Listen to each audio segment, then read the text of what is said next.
Ok, ok. Hola a todos, bienvenidos acá a este conversatorio donde vamos a reflexionar sobre una frase que realizó Charles Darwin, eh, el que descubrió la evolución, la teoría de la evolución. Y él dijo una frase bien interesante donde comentó que no va a sobrevivir la especie más inteligente ni la más fuerte, sino la que se adapte mejor a los cambios. Y como actualmente tenemos cambios constantes, eso es lo único que tenemos seguro en esta vida. Entonces, por eso es que vamos a hablar un poco sobre esta frase. Luis.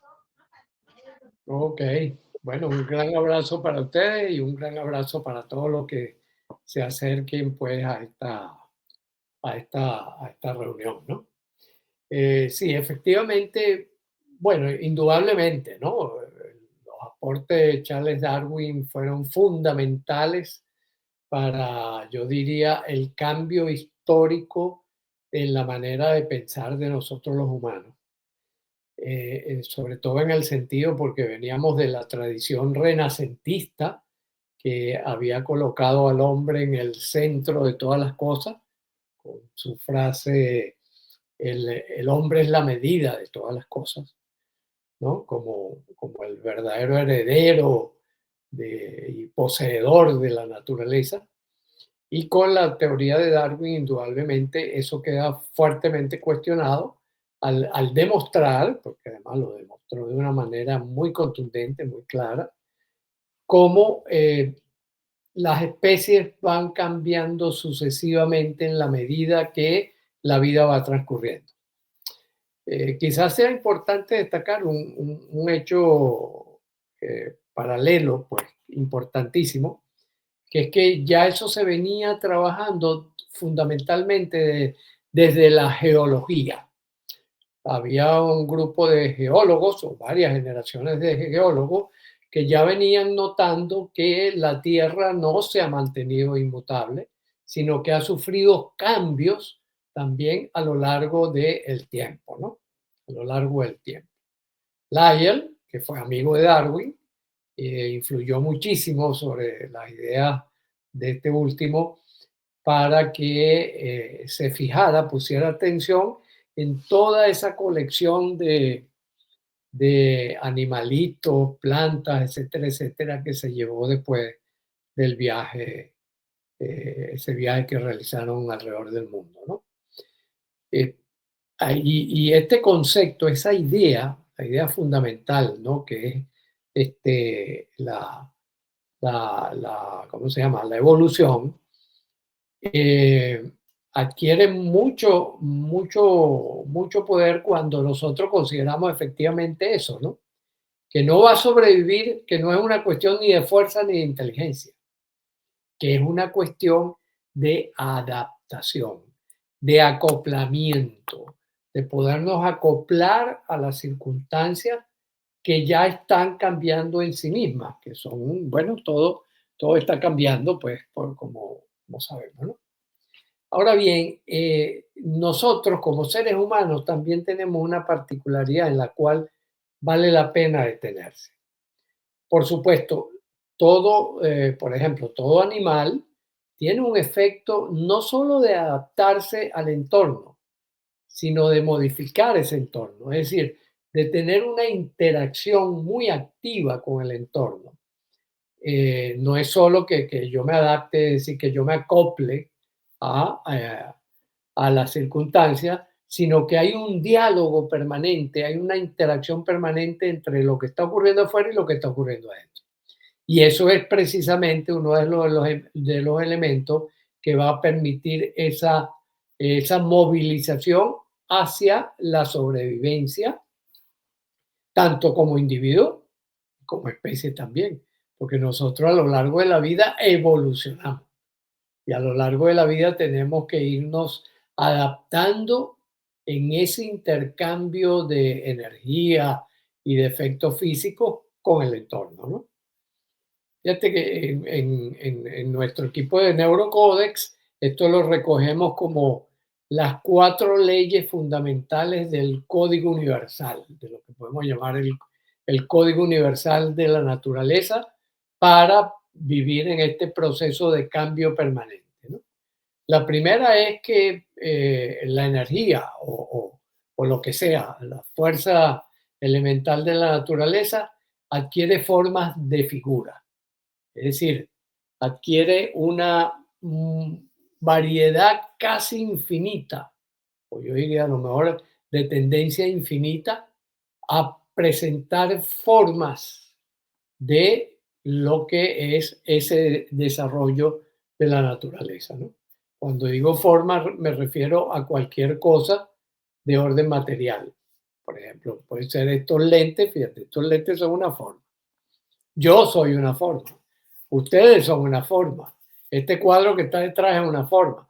Es decir, todo eso ha sido proceso, producto de esa evolución donde los que se han podido adaptar, aquellas cosas que se han podido adaptar, particularmente los seres vivos, ¿verdad?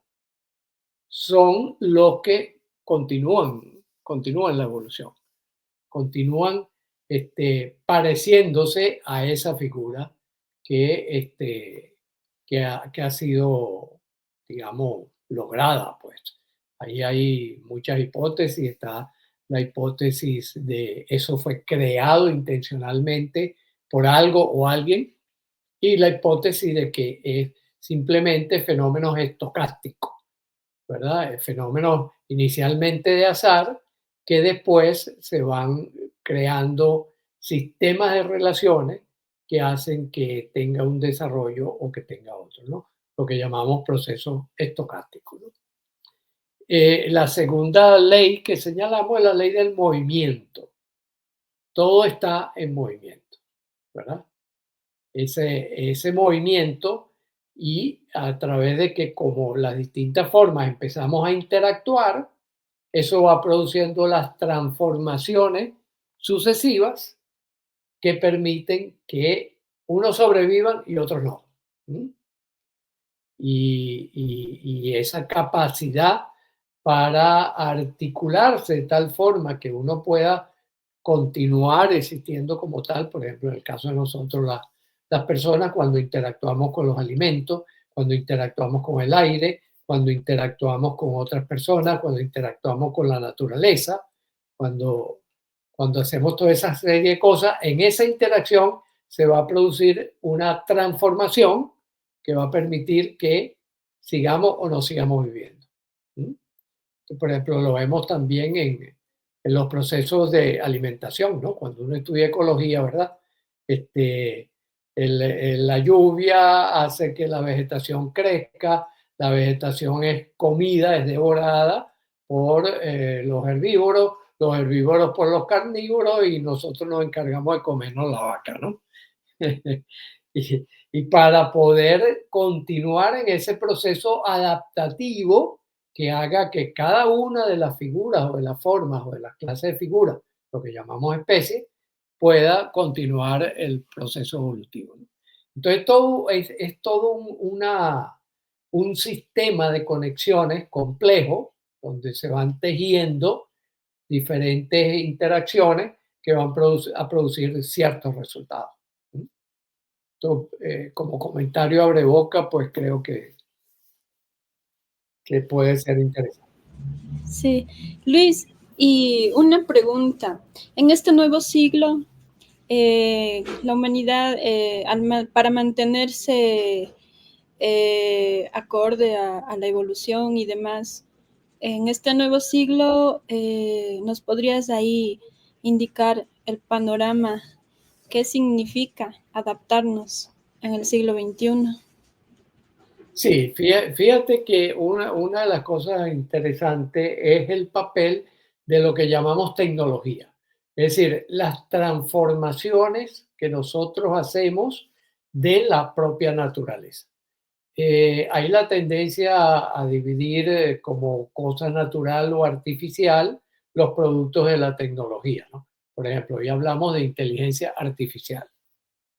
Yo pienso que eso no tiene nada artificial, Es simplemente un paso evolutivo dentro de la naturaleza, mediado por nosotros que utilizamos las figuras, que utilizamos la forma, en este caso los componentes químicos por ejemplo, de lo que termina siendo una computadora, utilizar las leyes cuánticas, por ejemplo, para favorecer la creación de la inteligencia artificial.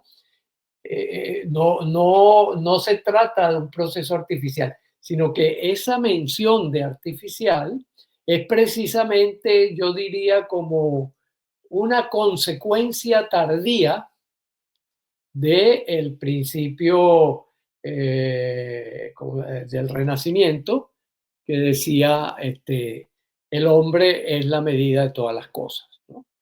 Entonces, lo dividimos en que lo humano y lo demás es la naturaleza. No, nosotros somos parte de la naturaleza. Por lo tanto, la tecnología también es un producto de esa evolución. Ahora, ¿qué es lo que ocurre? Que cada día ese poder de actuar sobre lo inicialmente natural, es decir, lo que estaba antes de que nosotros llegáramos, ha llegado a unos extremos bastante fuertes, ¿no? Podríamos decirlo, ¿no? Ahora, esto no es la primera vez que ocurre en la historia de la humanidad. En la historia de la humanidad, por ejemplo, la rueda, la rueda que permitió hacer el carruaje, aceleró muchísimo el estilo de vida. Antes la persona tenía que ir caminando a caballo para dirigirse de un lugar a otro. Con la llegada de las carretas, por ejemplo, donde las personas ponían 4, 5, 6 caballos a correr, pues lograban un rendimiento mucho mayor. Por lo tanto, esta idea de que vamos muy rápido es muy vieja. Hay una frase de Fray Luis de León, no recuerdo, Fray Luis, 1100, 1200, que me perdonen que en este momento se me va el dato, donde él dice, en un poema, él dice, yo ya no quiero apurarme, yo ya no quiero apurarme, apúrese quien quiere, pues me han dicho que de tanto apurarse la gente se muere. Y es aquí el problema, Diana, ¿verdad? ¿El problema cuál es? El problema es que el apuro, efectivamente, la sobreexigencia termina matándonos. Entonces no sobrevive ni el más fuerte, ni el más inteligente, ni el más rápido, sino el que se adapta a los cambios que están ocurriendo. Y aquí hay también dos posibilidades, la posición optimista y la posición pesimista. La posición pesimista que dice, aquí ya no hay más nada que hacer, el ser humano se va a extinguir porque se le pasó la mano, va a tirar una bomba atómica, se va... La IA nos va a gobernar. La inteligencia artificial nos va a gobernar y nos va a sacar el juego. Todas esas posibilidades que pueden ser reales, no sabemos. Pero está también la otra que fíjate que ya está empezando a ocurrir. Ya hay movimientos serios, fuertes y aprobación de leyes en unos cuantos países de, por ejemplo, echar para atrás la velocidad con que estamos viviendo. Un caso que lo demuestra fehacientemente es, por ejemplo, el no permitir que los niños utilicen los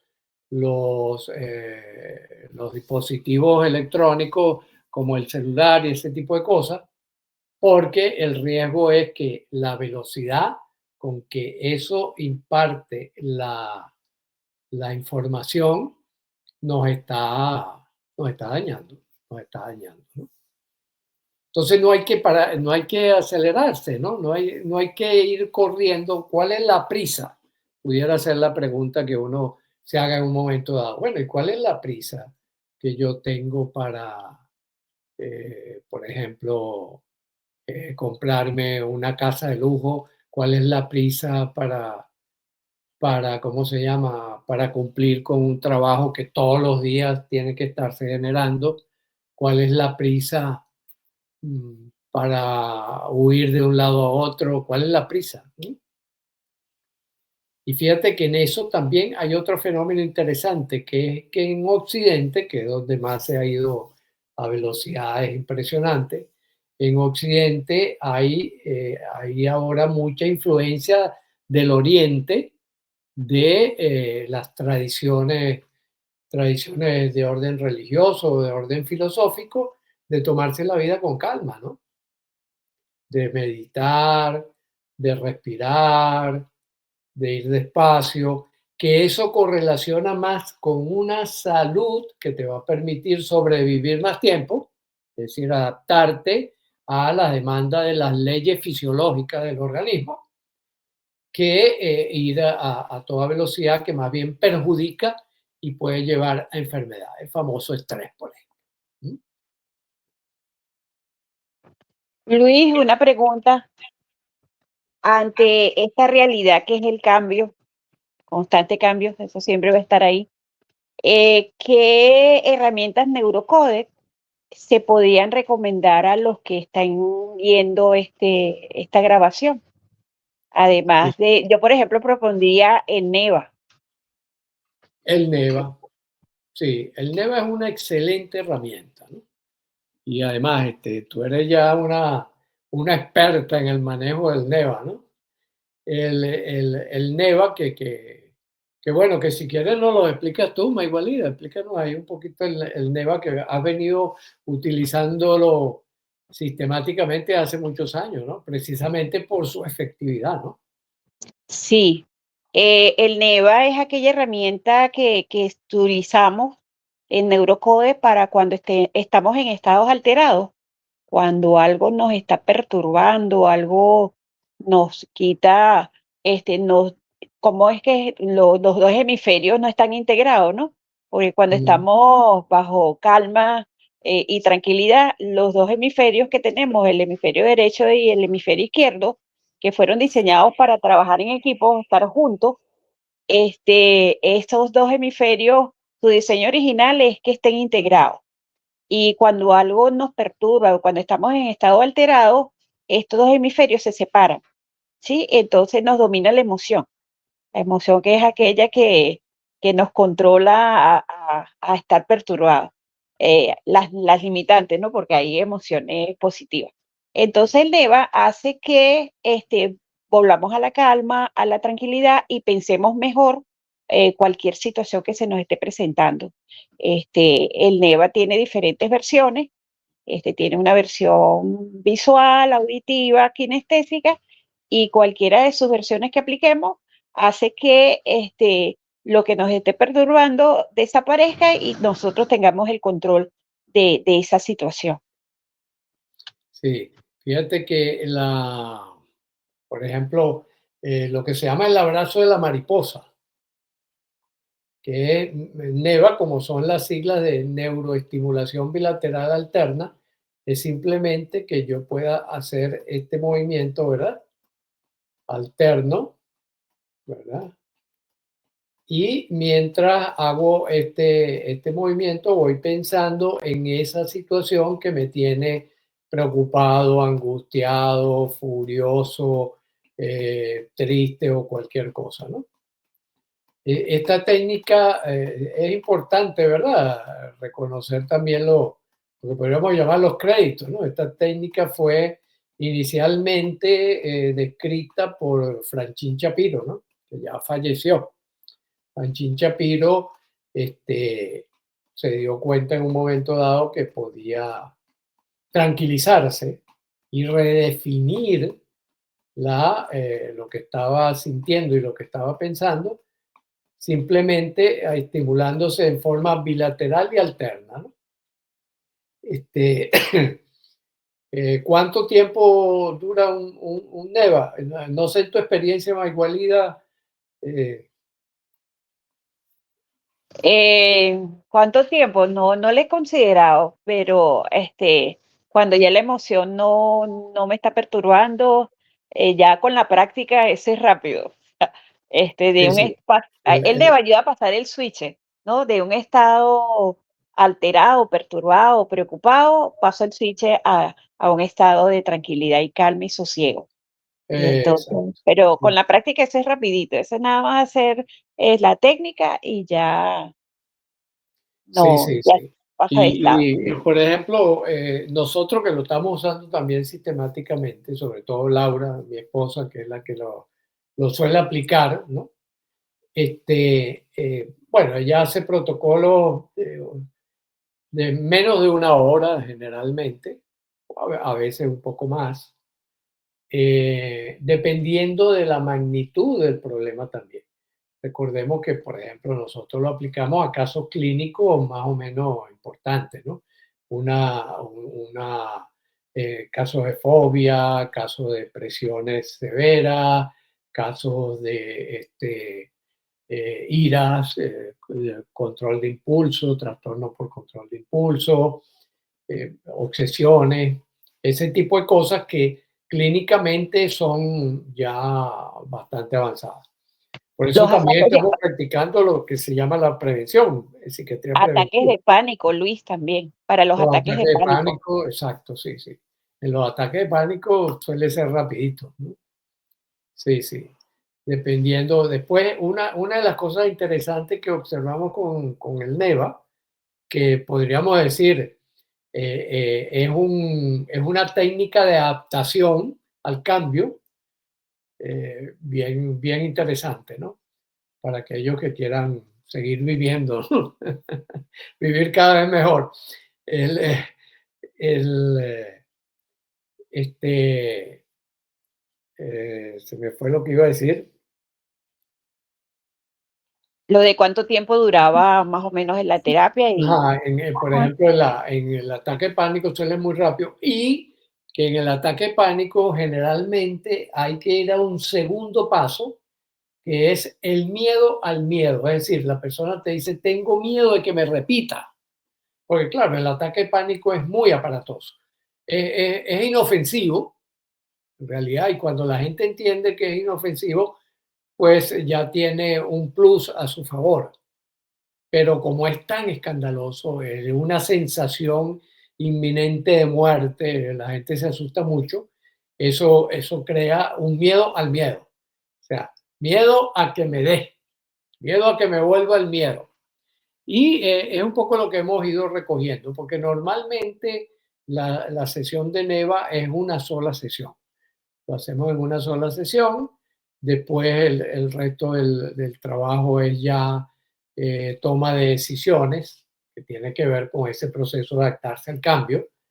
A muchas personas les cuesta adaptarse al cambio, sobre todo en la actualidad cuando no han sido bien formados, no han sido educados con criterio de higiene. Uno de los principios fundamentales en la higiene moderna es que uno esté en cambio permanente, que uno esté en ese movimiento, porque ese es el que más garantiza una buena sobrevivencia, ¿no? Y, y lo aprovecho para conectarlo, que me acordé en este momento de la frase de Sabater, que también la hemos tomado como una cosa importante para tomar las decisiones preventivas, terapéuticas y de coaching que estamos tomando en Neurocodex, que es que él decía que después de más de 50 años estudiando la ética, había llegado a comprimir en la frase lo que necesita la persona es prudencia para sobrevivir, la prudencia como adaptación al cambio, ser prudente, ser paciente, la, la generosidad para convivir, porque los cambios implican que yo tenga que vivir en conjunto, nadie vive solo. Recordemos que es un proceso de interacción lo que hace que nosotros estemos vivos. Entonces la generosidad juega un papel importante en la convivencia. Y después, coraje para vivir, es decir, atreverse, ejecutar acciones una vez que uno ha calculado el riesgo, ¿verdad? Y eso le va a permitir a uno también ir aprendiendo que cada vez va a tomar decisiones más asertivas, más adaptadas a los cambios que van ocurriendo en el entorno.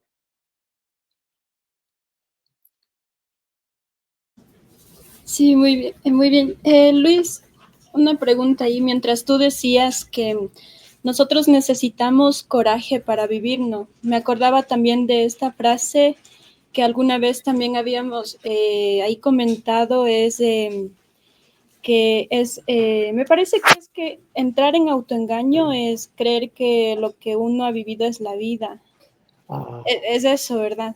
Es así la frase, ¿no? Entonces, y algo como el acto de mayor ingenuidad, es el acto de mayor ingenuidad. tanto de ignorancia y autoengaño. Ajá. Es creer que lo que uno ha vivido es la Eh, vida, ¿no? creer que lo que Eh, uno ha vivido es la vida. Entonces, para explicarles ahí a las personas que nos están viendo, ¿qué significa vivir? Vivir adaptándonos en este nuevo siglo, en el nuevo siglo XXI, con las cosas nuevas que estamos atravesando, tecnologías y demás. Sí, fíjate que aquí hablamos de vivir como individuo en primer lugar y vivir también como elemento de una conexión que implica la familia, el vecindario, etcétera, etcétera. Ya depende de cuán expansivo pueda ser uno en ese sistema de relaciones, ¿no? Pero nosotros llamamos vivir plenamente, hablamos en Neurocode de vivir plenamente y la mente la ponemos en mayúscula, ¿no? ¿Qué es vivir plenamente? Vivir con sentido gozoso. Para nosotros es vivir con sentido gozoso. Es decir, disfrutar esta pasantía. Para todos va a ser una pasantía. Parte de ese proceso, porque claro, cuando Darwin decía eso, se refería a especie como tal, no se refería a individuos, se refería a la especie. ¿Mm? Es importante porque nosotros formamos parte de una especie y eso nos va a permitir, bueno, vivir bien. Tengo un amigo que él distingue entre la buena vida y la vida buena. La buena vida no es tan buena. La buena vida es la vida que la gente le gusta, es alrededor del placer. ¿Cómo? Porque me gusta. Y así sucesivamente. Voy a una fiesta y me divierto, cosas por el estilo, ¿no? Mientras que el gozo es la satisfacción de fondo, la satisfacción de que la vida vale el esfuerzo que yo le pongo, ¿no? Y si eso se traduce en un legado, por supuesto, es mucho más satisfactorio. Creo que a Anita Sí, Anita, le- como que se le cayó, el internet está fallando. el internet y ahora Sí, Ahí viene, ahí parece. está ahí volviendo. Ah, está. ok. Sí, creo que se me cayó el internet. No sé si seguían hablando. Sí, sí, Ah, seguimos ok. hablando, lo verás en la grabación y bueno, y lo verá también el público cuando vea la grabación. Yo le propongo, continuando en el lineamiento de inteligencia artificial, una frase que dice Luis, que estamos en una época donde el hombre vive en una era paleolítica, Ah, es la frase de Edward Wilson, que ajá, también ya falleció el año pasado. Falleció el año pasado Edward Wilson, que fue este hombre, este gran investigador que llegó al término de consiliencia, es decir, la unión entre lo biológico y lo social a través del estudio de las hormigas, ¿no? Fue el gran estudioso de las hormigas que quizás es una de las sociedades mejor descritas en la historia. Y él decía, el problema de hoy es que tenemos mentes paleolíticas instituciones medievales y tecnología de dioses. Entonces es un paquete, ¿no? Con mentes paleolíticas e instituciones medievales, por supuesto, es muy difícil poder coordinar adecuadamente esta tecnología de dioses.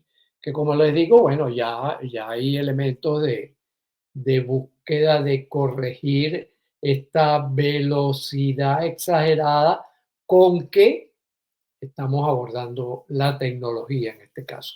Es decir, las transformaciones que le devolvemos a la naturaleza a través de nuestras competencias como seres humanos. Entonces, ¿lo quieres como tema para la próxima vez? Sí, Luis, una propuesta. Bueno, como nos hemos dedicado a complacer a Mike Walida, ya saben, para la próxima vez vamos a hablar de Edward Wilson y su frase. Bueno, Los entonces, esperamos. por tanto, nuestro saludo de siempre. Un abrazo y seguimos.